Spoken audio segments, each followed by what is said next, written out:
May the elephant in the room no longer trample and crush. Originally written June 2023. Matthew 5:27-32. A vital scripture that greatly needs re-examined. Whosoever looketh on a woman with lust hath already committed adultery. Just what did Jesus, who came to set captives free and give abundant life, mean by that statement? Was he seeking to strike down realization and appreciation of spotless and superb feminine beauty? Or seeking to strike down a coveting look as may result in miserably destroying another's family? It is very noteworthy that Jesus, immediately after emphatically rebuking a lusting or coveting look, as well as the eye and hand that corresponds with it, rebuked ultra-easy divorces, which, like all divorces, sadly break up the crucial family unit. Yes, the fact that Jesus, right after rebuking an inappropriate look at a woman, then condemned easy divorce should not be forgotten. Certainly, the eye that looks at another's companion in a coveting way, and hand that reaches for another's, imagining divorce a small matter, adulterates God's good plan for the family and is committing adultery already in intent and heart. God hates divorce, putting away, Malachi 2:15-16, as it creates great pain for adults as well as children, and certainly leaves an unwanted scar.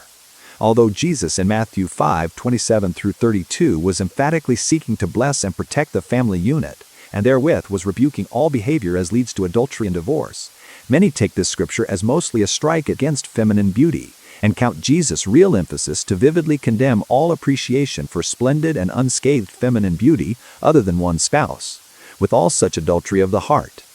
And take that stand even if the special beauty involves an unknown person or even a mere painting, and thus has nothing to do with seeking another companion and divorce. Yes, in reality, many take this scripture to mean that as a woman ages, and may even have her breasts removed because of cancer, her husband must be permanently barred from realizing her special past beauty, although seeing and realizing it could readily cause him to love his aged wife more rather than less. Rigid religious concepts and manners as such are much like not allowing a poor girl having only one old, discolored doll to admire a photo of how her doll appeared when new, which reminder and depiction could make her appreciate her worn and only doll more. Religious people too often are very difficult and hard, possibly being made that way by harsh religious demands, and then they wonder why many have thrust out and loathe all religion. And regarding feminine beauty, face veiling is just one of many ways and levels of woefully crushing it.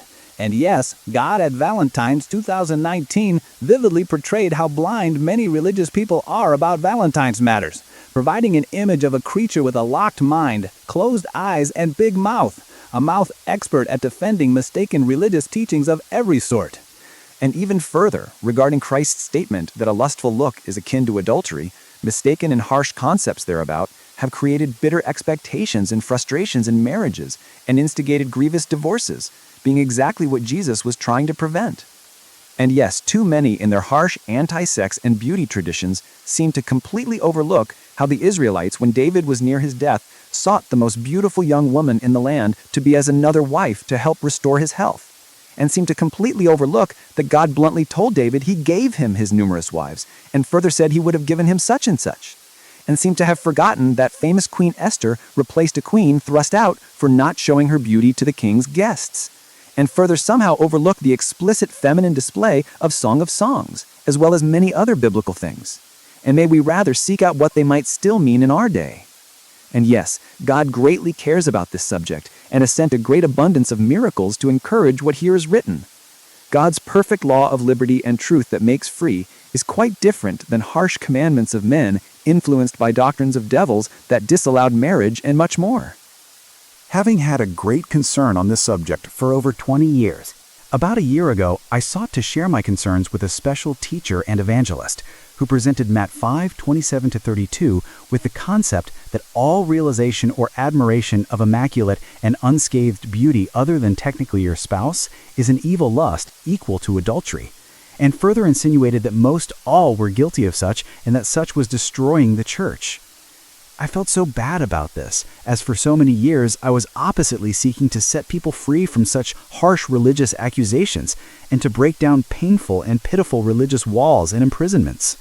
Yes, God at a most meaningful time gave me a vivid demonstration of that pain through a buck deer with both back legs broken at matting season and running on its rear joints with its lower legs dragging.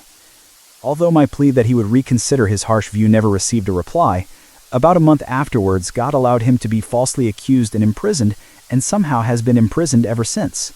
Coincidence?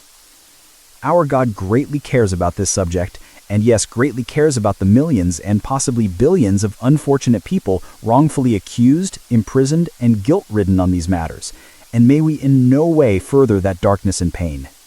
At Valentine's 2019, I wrote and published a most potent poem on the subject titled "Thwarting the Bear That Turned the Most Fair into a Mere Snare, the bear of bears that brought great errors and terrors." And therewith God on Valentine's Eve that very year did one of the greatest miracles ever on the subject. God also with a great abundance of miracles rebuked religious head-veiling. Yes, although the Bible declares woman the glory of man, and her long hair a glory and covering given instead of a veil, Greek Bible, head-veiling sadly crushes both she who God created to be the glory of man and her long hair, which is to be a glory to her. Certainly, modesty has its time and place, and also is vital, and certainly Christ has a cross for us to bear. However, his cross is so much different than many think. And yes, much more could be said. However, I am sharing only the most vital on one page. For more, see guidingmiracles.com, veilorglory.com, pleaseviewit.com, lostsexed.com, beautyfriendorfoe.com, fellvalentines.com, and miracletrailsohio.com.